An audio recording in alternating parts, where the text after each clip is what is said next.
সঙ্গে রয়েছেন কমরেড মোহাম্মদ সেলিম। তিলোত্তমার নামে উৎসর্গ করা, কি বলবেন? মানে তিলোত্তমার বিচার আমরা দেখছি দুর্গোষণ চলছে। আসলে বিচার একটা জটিল প্রক্রিয়া। Justice itself is very concept, complex concept. কিন্তু আমরা চাই তিলোত্তমা আর্জিকর যে কাণ্ড হলো, ধর্ষণ, গণধর্ষণ, খুন, তার বিচার মানে হচ্ছে কেন খুন হলো সে সত্য অনুসন্ধান, তার উপযুক্ত তদন্ত, এবং এটা অনেক বেশি মানুষকে তোমাকে নাড়িয়েছে, আলোড়িত করেছে।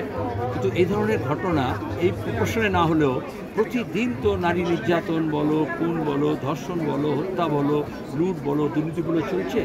তাহলে ন্যায় প্রতিষ্ঠার লড়াইয়ের অংশ তিলোত্তমাকে উৎসর্গ করা মানে হচ্ছে সে ন্যায়ের পক্ষে কাজ। আর যারা প্রতিদিন টাকা পয়সা খরচা করে সুপ্রিম কোর্টে এটাকে ধামাচাপা দেওয়ার চেষ্টা করছে, যারা মিডিয়া ম্যানেজমেন্ট করে প্রতিদিন হেডলাইন ম্যানেজমেন্ট করে এটাকে পেছন দিকে ফেলে দেওয়ার চেষ্টা করছে, যারা প্রতিদিন অভয়ার বাবা মাকে অন্যায়ভাবে আক্রমণ করছেন, যারা এই প্রতিবাদীদের পুলিশ ধরে নিয়ে গিয়ে মিথ্যা মামলায় জড়িয়ে দিচ্ছে, তারা হচ্ছে অন্যায়টাকে প্রতিষ্ঠিত করতে চাইছে। তো লড়াইটা হচ্ছে ন্যায় এবং অন্যায়ের মধ্যে, সত্য এবং মিথ্যার মধ্যে, ঠিক এবং বেঠিকের মধ্যে। এই লড়াই চলবে, নিশ্চয়ই লড়াই চলবে। তার সঙ্গে দেখতে পাচ্ছি স্টলেও লড়াই চলছে, মানে ভিতরে ঢোকার এত ভিড় ইতিমধ্যে আজকে তৃতীয় দিন। ক্রেডিট গোস টু ধ্রুব, মীনাক্ষী, কলতান। এটা আমি তো প্রাক্তন যৌবনে, আমার যৌবন, আমি বিগত যৌবন, কিন্তু এটুকুই আমি ভালো লাগে যে তোমার কি আজকের নতুন প্রজন্ম উৎসাহ নিয়ে তারা যুব ফেডারেশনের সাথে যুক্ত হচ্ছে, যুব শক্তির পাঠা করছে, আবার যুক্তি স্টলে এসে বই নিয়ে হামলা করছে। একদিকে শিক্ষা ব্যবস্থা তো প্রায় শেষ হতে চলেছে, 8,000 স্কুল বন্ধ হয়ে যাচ্ছে, তার পাশাপাশি এত ঘটা করে বই মেলা হচ্ছে, কি বলবেন? শিক্ষা ব্যবস্থা কখনো শেষ হবে না, মানুষের জানার আগ্রহ থাকবে, কিন্তু সরকারি খরচে সরকারি শিক্ষা প্রতিষ্ঠানকে ধ্বংস করা হচ্ছে। সুতরাং শিক্ষা বিভাগ উঠে যাবে, এখন শিক্ষামন্ত্রী উঠে গেছে, এরপর শিক্ষা বিভাগ উঠে যাবে, কিন্তু শিক্ষা থাকবে। মানুষকে বিকল্প পথে সন্ধান করতে হবে যাতে শিক্ষার আলো পৌঁছায় মানুষের ঘরে।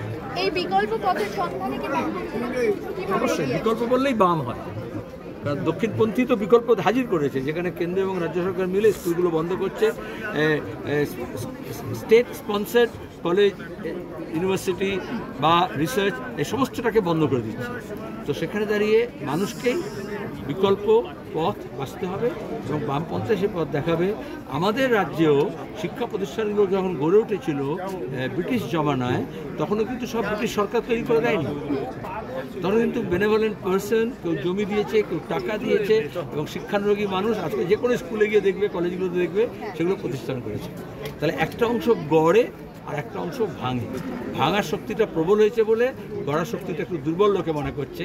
তো যখন ভাঙার শক্তিটা হাঁপাচ্ছে আর মানুষ এবার দাপাবে, এবং তখন আবার নতুন করে পুনর্নির্মাণ হবে, সমাজেরও পুনর্নির্মাণ হবে, শিক্ষাক্ষেত্রেও পুনর্নির্মাণ হবে, বামপন্থারও পুনর্নির্মাণ চলছে। বামপন্থার পুনর্নির্মাণ চলছে, যে পরিমাণ ভেঙে পড়েছে তা আবার নতুন করে গড়ে উঠবে, এরকমই জানালেন কমরেড মোহাম্মদ সেলিম।